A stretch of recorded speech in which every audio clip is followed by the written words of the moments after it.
জুকে ছেড়ে দিয়ে তার আসনে বসে। এরপর পুরো প্লেনের কন্ট্রোল তার নিজের হাতে নিয়ে নেয়। প্রচন্ড বাতাসে প্লেনটি ডান দিকে ঢুলে পড়ে। এটা দেখে যাত্রীদের মনে পুরোপুরি আতঙ্ক ছড়িয়ে পড়ে আর তারা সিট বেল্ট শক্ত করে বেঁধে নেয়। এয়ার হোস্টেসরা তাদের নিজেদের জীবন বাজি রেখে সেখানে থাকা বাচ্চা এবং বয়স্কদের সাহায্য করতে থাকে। অন্যদিকে ক্যাপ্টেন লিউ তার সর্বোচ্চ চেষ্টা করে প্লেনকে কন্ট্রোল করার জন্য।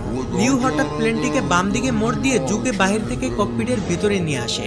এর ফলে হঠাৎ ককপিটের দরজা খুলে যায় এবং প্রচন্ড বাতাস ভিতরে ঢুকতে থাকে।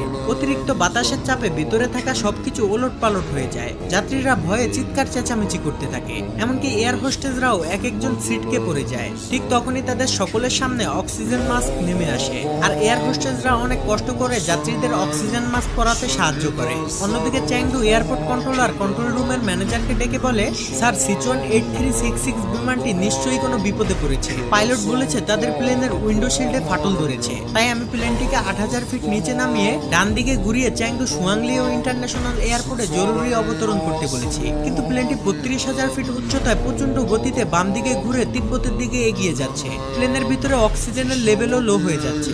এতে তো প্লেন ক্র্যাশ করতে পারে। আমি ক্যাপ্টেনের সাথে যোগাযোগ করার চেষ্টা করছি, কিন্তু ক্যাপ্টেন কোনো রিপ্লাই দিচ্ছে না। প্লেনের সাথে রেডিও কানেকশন বিচ্ছিন্ন হয়ে গিয়েছে, শুধুমাত্র রাডারের সাথে কানেকশন আছে।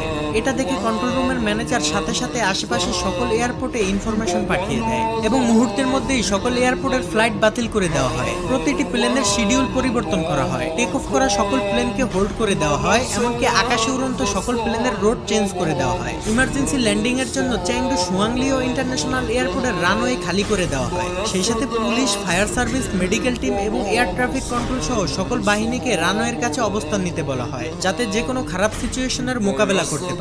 এমনকি চায়নার এয়ারফোর্স থেকে প্লেনটিকে সাহায্য করার জন্য 4টি ফাইটার জেট পাঠানো হয় এবং আকাশে অন্যান্য যে সকল প্লেনগুলো রয়েছে সেগুলো থেকে সিচুয়ান 8633 এর সাথে যোগাযোগের চেষ্টা করা হয়, কিন্তু প্লেনটি থেকে কোনো ধরনের রেসপন্স আসে না। যাই হোক, অন্যদিকে ককপিটের দরজা খুলে যাওয়ায় থার্ড ক্যাপ্টেন লিয়াং কোনো মতে ভিতরে প্রবেশ করে ককপিটের দরজা বন্ধ করে দেয়। ফলে প্লেনের ভিতরে বাতাসের চাপ কমে যায়, কিন্তু প্লেন প্রচন্ড ঝাঁকাঝাঁকি করতে থাকে। লিয়াং ককপিটে ঢুকে দেখতে পায় ক্যাপ্টেন লিও ঠান্ডায় প্রচন্ড কাঁপছে আর অক্সিজেনের অভাবে কোপাইলট জু অজ্ঞান হয়ে যাচ্ছে।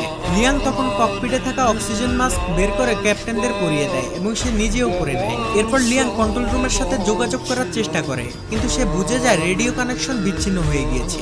লিয়াং কোনো মতে প্লেনটিকে নিচে নামানোর চেষ্টা করে, কিন্তু তাদের ভাগ্য এতটাই খারাপ ছিল যে তারা যদি প্লেনটিকে নিচে নামায় তাহলে প্লেন ক্র্যাশ হওয়ার সম্ভাবনা রয়েছে, কারণ তাদের প্লেন তখন তিব্বতের উপর দিয়ে যাচ্ছিল। আর আমরা সকলেই জানি তিব্বতে মাউন্ট এভারেস্ট সহ ছোট বড় অনেক হিমালয় রয়েছে, যেখানে কোনো প্লেনকে সর্বোচ্চ 32 থেকে 34000 ফিট উপর দিয়ে ফ্লাই করতে হয়। এদিকে প্লেনের ভিতরে অক্সিজেন ফুরিয়ে যেতে থাকে।